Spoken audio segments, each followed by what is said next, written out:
आज का वीडियो भारत के स्टॉक मार्केट की उस सच्चाई को उजागर करेगा जो शायद आपने कहीं और नहीं सुना होगा।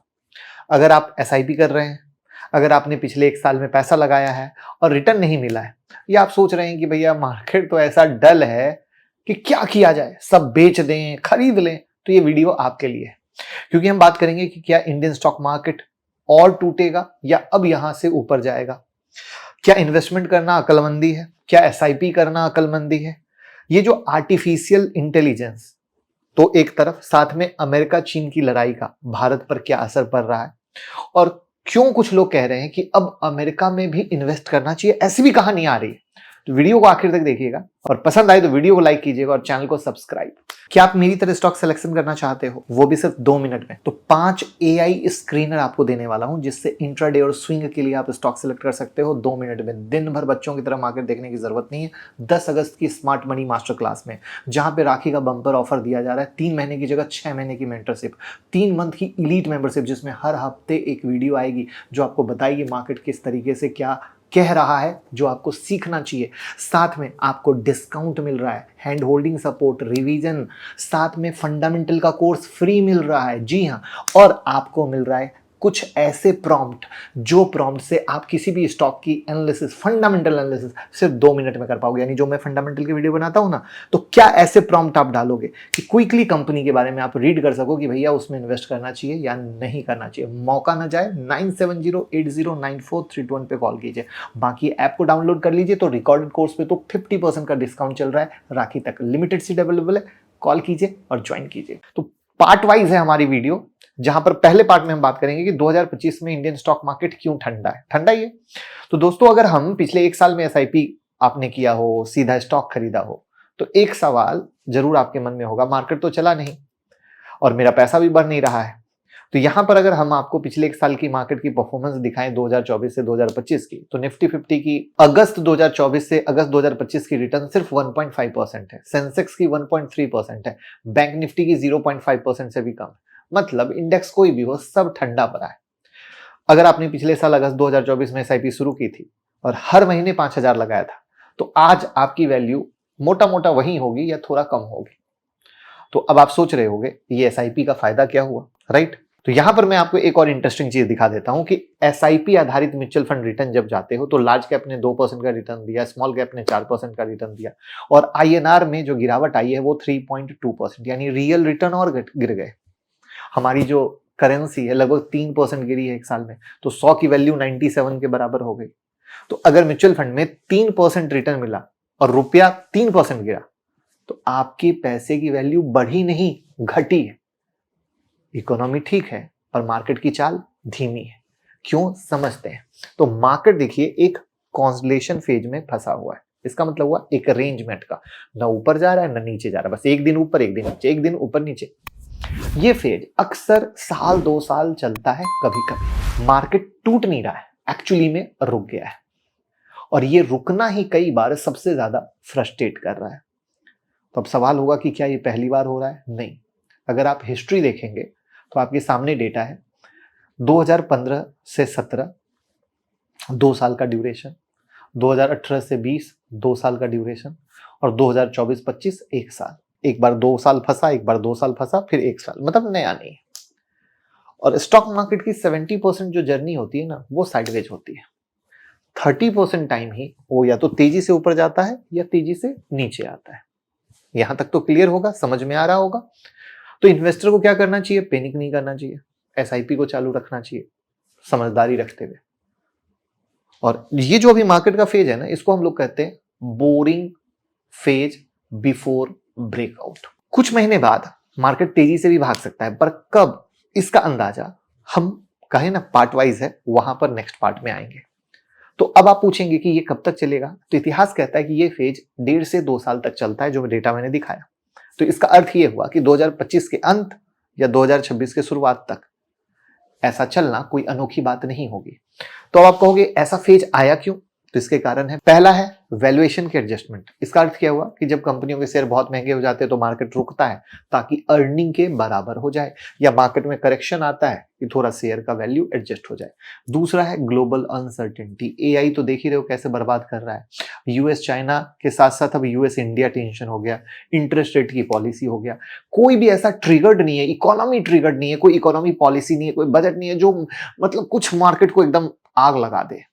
और यही वो समय होता है जब स्मार्ट इन्वेस्टर मार्केट में पैदा होते हैं। बाकी लोग तो मार्केट से हार जाते हैं। गलतियां जो लोग करते हैं इस फेज में, मार्केट नहीं चल रहा है तो पैसा निकाल देते हैं, एसआईपी बंद कर देते हैं। कॉन्सलेशन के बाद अक्सर मार्केट ब्रेकआउट करता है, जो मैंने हिस्ट्री बताई आप चेक कर सकते हो।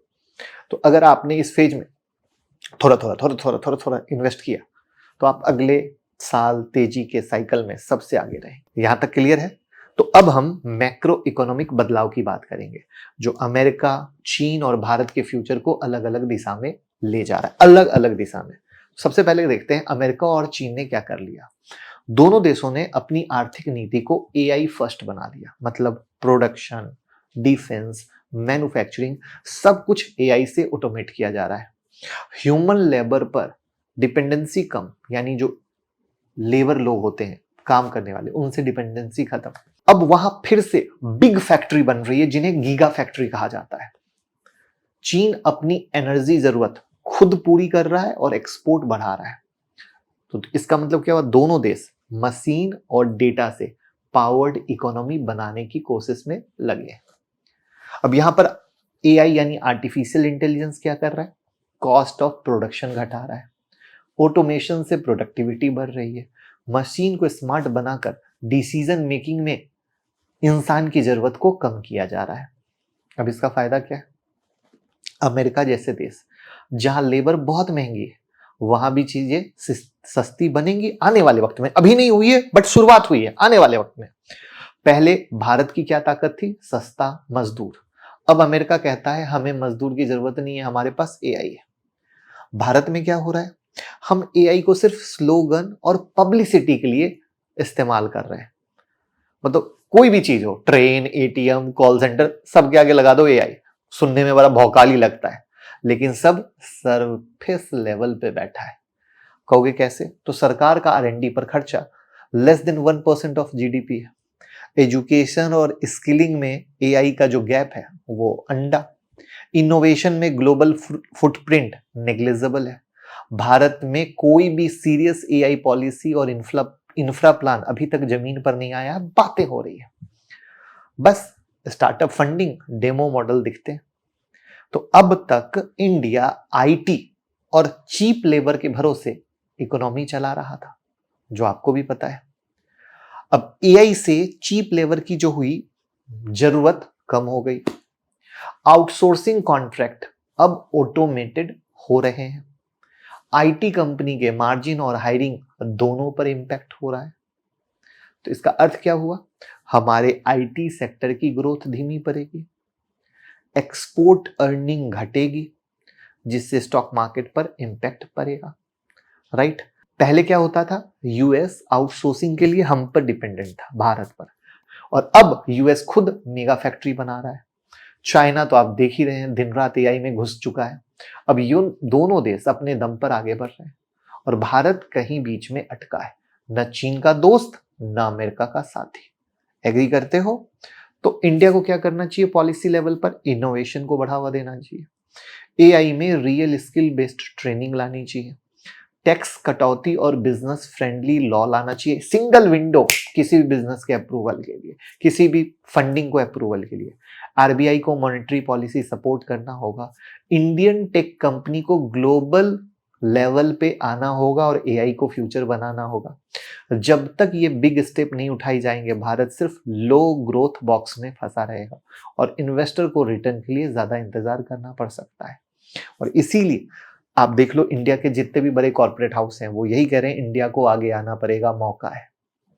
तो अब इन्वेस्टर के लिए टेक अवे क्या है, केवल इंडिया फोकस्ड पोर्टफोलियो पर निर्भर ना रहे, ग्लोबल डाइवर्सिफिकेशन पर जाएं।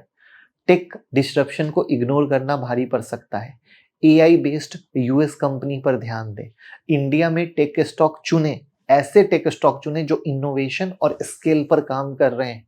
राइट, और आप कहोगे अब कैसे करें, तो आप म्यूचुअल फंड के थ्रू आप AI बेस्ड यूएस मार्केट में इन्वेस्ट कर सकते हो। गूगल फॉर्म डिस्क्रिप्शन में है, आप हमारे साथ म्यूचुअल फंड में इन्वेस्ट कर सकते हो। हम इसी तरीके से इन्वेस्टमेंट की गाइड करते हैं जिससे आपका म्यूचुअल फंड दूसरों से आगे ज़्यादा परफॉर्म कर सके अपने 20 साल के एक्सपीरियंस से। तो अब आपने देखा कि मार्केट क्यों ठहरा हुआ है, AI से भारत कैसे पीछे छूट रहा है, लेकिन अब सबसे जरूरी बात, क्या इस मार्केट में इन्वेस्ट करना चाहिए या नहीं। इसके लिए हमें ये समझना होगा कि मार्केट महंगा है या सस्ता है। और यहाँ पर ये समझने के लिए एक बेहद जरूरी कॉन्सेप्ट आता है जिसे हम कहते हैं forward P ratio. P ratio क्या होता है, इसको देसी भाषा में समझ लीजिए कि मान लीजिए एक कंपनी हर साल 10 रुपए कमाती है और उसका शेयर 100 रुपए पे ट्रेड हो रहा है। मतलब इन्वेस्टर जो है 10 रुपए कमाने वाली कंपनी के लिए 100 रुपए देने को तैयार है। तो फॉरवर्ड पी अगले 12 महीने की जो अनुमानित कमाई है, जो आने वाला है, उसको बता रहा है। इन्वेस्टर को भविष्य की कमाई में इंटरेस्ट होता है, ये तो क्लियर है।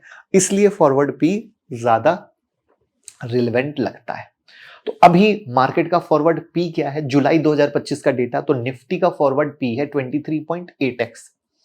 जब 10 साल के एवरेज पे जाते हैं तो 20x, 20 साल के एवरेज पे जाते हैं तो 17.5x, मतलब हिस्टोरिकल एवरेज से महंगा है। तो अब यहां पर इन्वेस्टर क्या करें, देखिए थोड़ा तो भैया 30% के करीब कैश रखिए, ये तो सत्य है। और सिर्फ वही स्टॉक लीजिए जो वैल्यूएशन में सस्ते हो, फ्यूचर ग्रोथ पोटेंशियल रखते हो, SIP करने वाले SIP करते रहें। गूगल फॉर्म डिस्क्रिप्शन में है, मैंने बताया कि आप भर दें तो हमारे साथ आप कर पाएंगे। हर महीने एक बार फॉरवर्ड पी चेक करें ताकि आप मार्केट वैल्यूएशन का सही अंदाजा लगा सकें। तो अब तक हमने बात की कि मार्केट महंगा है, समझदारी से SIP करें, पी रेशियो काम क्या करता है, हम क्यों पीछे हैं, अमेरिका और चाइना कहाँ भाग रहा है।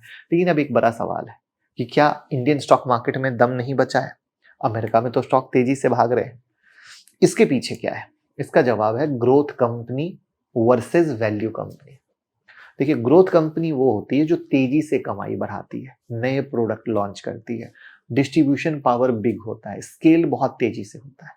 ऐसी कंपनियों के शेयर के प्राइस बहुत तेजी से जाते हैं क्योंकि मार्केट को उनमें फ्यूचर दिखता है कि नहीं भैया ये सब कुछ नए के आधार पे कर रहे हैं, ड्यू टू दैट रीजन ये बहुत तेजी से भागेगा। वहीं पर वैल्यू कंपनी क्या होती है, स्टेबल होती है, मैच्योर हो चुकी होती है, इनका रेवेन्यू प्रिडिक्टेबल होता है, भैया इतना ही कमाएगा, नए ग्रोथ के एरियाज नहीं होते। जैसे अब देखो रिलायंस क्या मैच्योर हो चुका था तो वो नए ग्रोथ के एरिया पर काम कर रहा है, मार्केट में इनका वैल्यूएशन कम होता है। ये कंपनियां फिक्स टाइप का रिटर्न देती है, स्टेबल, लेकिन मल्टीबैगर नहीं बनती। दुनिया भर में इन्वेस्टर का झुकाव ग्रोथ स्टॉक की तरफ ज्यादा है और ग्रोथ स्टॉक कंपनी ने स्मॉल कैप, जो हमारे यहाँ स्मॉल कैप उसी में आता है, ज्यादा रिटर्न दिए, राइट। लेकिन वहां पर आप कहोगे स्मॉल कैप में स्टेबिलिटी देखना, टेक मोट देखना बहुत ज्यादा जरूरी है। और वहीं पर भारत में ग्रोथ कंपनी की कमी भी है। अब अगेन कारण क्या है, इनोवेशन की कमी है। हमारे टेक कंपनियां ग्लोबल स्केल पर कोई नया प्रोडक्ट नहीं बना रही, जो डिस्ट्रीब्यूशन रिच है वो उतनी बड़ी नहीं है। हम लोग जोमेटो स्विगी जैसी कंपनियों तक ही सीमित हैं। R&D पर कम खर्च हो रहा है, R&D पर लेस देन 1% GDP है और अमेरिका में 3.5% के करीब है। तो अब आप कहोगे कि क्या स्मॉल कैप इन्वेस्टमेंट ही एक विकल्प है, तो कुछ हद तक तो बिल्कुल है, लेकिन दिक्कत क्या है, कितना स्केल कर पाएंगे, सरकारी प्रॉब्लम, लिक्विडिटी कम होना और रिस्क ज्यादा होना। क्योंकि जब मार्केट हाई पी पर होता है ना तो स्मॉल कैप ज्यादा टूटता है। तो ग्रोथ के नाम पर ब्लाइंडली स्मॉल कैप में नहीं कूदना है। अब आपको एक बहुत जरूरी सवाल, मार्केट अगर आप देखो तो 24,500 के आसपास है, राइट। तो इन्वेस्टर पैसा कहाँ लगा रहे हैं, है ना, क्या सिर्फ स्टॉक ही इन्वेस्टमेंट का रास्ता है। तो अब हम यहां पर बात करेंगे इन्वेस्टर ट्रेंड की, यानी होशियार इन्वेस्टर क्या कर रहे हैं, ये आपको समझना जरूरी है। और मार्केट क्यों यहां पर फंसा हुआ है, तो पी ऑलरेडी हाई है जो मैंने बता दिया, FII का पैसा आ नहीं रहा है, वो निकाल ही रहे हैं, ग्लोबल अनसर्टेनिटी क्लियर कट बनी हुई है, अमेरिका और इंडिया के बीच ठन चुकी है, इन्वेस्टर अब दूसरे एसेट की तरफ दिमाग लगा रहे हैं। अब कहोगे कैसे, तो दो बड़ी ट्रेंड सामने आ रही है। पहला, ग्रोथ स्टॉक की तरफ भागना और लोग लार्ज कैप बेचकर स्मॉल कैप की तरफ अट्रैक्ट हो रहे हैं। साथ में मेटा, एनवीडिया, माइक्रोसॉफ्ट की जैसी कंपनियों में लोगों का पैसा लग रहा है, लोगों का focus high growth high innovation पर है। SIP करने वाला भी अब इन्वेस्टर कहता है भैया मेरा थोड़ा सा पैसा US एक्सपोजर में होना चाहिए।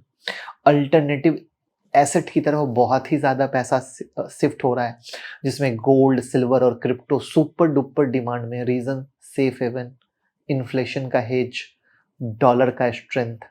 गोल्ड सिल्वर में आपने देखा ही तेजी आई, RBI और अन्य देशों की भी सेंट्रल बैंक गोल्ड दबा के खरीद रही है।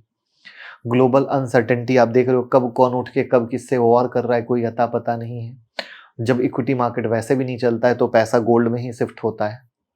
क्रिप्टो में पैसा क्यों जा रहा है? तो भैया US ने जीनियस एक्ट पास करके स्टेबल कॉइन को लीगल स्टेटस दे दिया। ब्लॉकचेन इंफ्रा लीगल बन चुका है। अब इन्वेस्टर ब्लॉकचेन पर USD एसेट को होल्ड कर रहे हैं। तो अब क्रिप्टो स्पेकुलेटिव नहीं है, रेगुलेटिव टेरिटरीज में जा रहा है। तो अब आप हमारे साथ क्रिप्टो में अकाउंट ओपन कर सकते हैं, राइट? डेल्टा एक्सचेंज में, लिंक डिस्क्रिप्शन में है।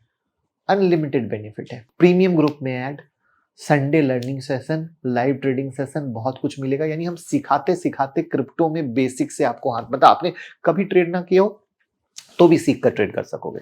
लिंक डिस्क्रिप्शन में आप ओपन कर दीजिएगा, गूगल फॉर्म भर दीजिएगा। तो अब तक आपने क्या समझा कि मार्केट क्यों अंडर परफॉर्म कर रहा है? तो पी गिर रहा है, रुपया कमजोर हो रहा है, ग्रोथ कंपनी की कमी जो है, कंपनी उसकी कमी है, पॉलिसी कुछ खास निकल के नहीं आ रही है, ग्लोबल कैपिटल शिफ्ट हो रहा है, क्लियर है। और इंडिया में मार्केट अब सिर्फ डोमेस्टिक कंजप्शन से नहीं चलेगा, ग्लोबल अलाइनमेंट जरूरी है। तभी तो विजय केडिया सर ने कहा कि मैं काफी ज्यादा कैश पे बैठा हूं। और बिग इन्वेस्टर अगर ऐसा कहे तो बड़ी सोचने वाली बात है। तो अब रिटेल इन्वेस्टर क्या करे? एक्शन प्लान, एसेट टाइप क्या करे? इंडियन स्टॉक को चालू रखे, SIP को वैल्यूएशन देखकर एंट्री करे। थोड़ा सा इन्वेस्टमेंट उनका AI क्लाउड टेक जैसे शेयर में होना चाहिए। गोल्ड सिल्वर पोर्टफोलियो में डाले 10-15%, क्रिप्टो में थोड़ा 5% के करीब एक्सपोजर रखे। इमरजेंसी फंड के लिए FD या डेट फंड होता है म्यूचुअल फंड का, वो FD से ज़्यादा अच्छा होता है, वहाँ करें। तो यानी हमें डाइवर्सिफिकेशन पे फोकस करना होगा, वैल्यू बेस्ड एंट्री पे फोकस करना पड़ेगा, लॉन्ग टर्म थीम इन्वेस्टिंग पे फोकस ना करना पड़ेगा। और रैंडम स्टॉक उठा लेने से काम नहीं चलेगा, नहीं चलेगा। तो उम्मीद करता हूं कि इस 13-14 मिनट में मार्केट किस तरीके से बबल बना है और किस तरीके से आपको क्या क्या करना चाहिए शुरू से अंत तक बताया है। मैं रिक्वेस्ट करूंगा एक बार दोबारा वीडियो देखिएगा, क्योंकि ये वीडियो आपको पूरा 360 डिग्री का क्लियरिटी देगा। और दोस्तों के साथ भी जरूर सोशल मीडिया पे शेयर कर दीजिएगा, जिससे सारा डाउट क्लियर हो सके और वो अच्छे से ट्रेड कर सके। Thank you so much.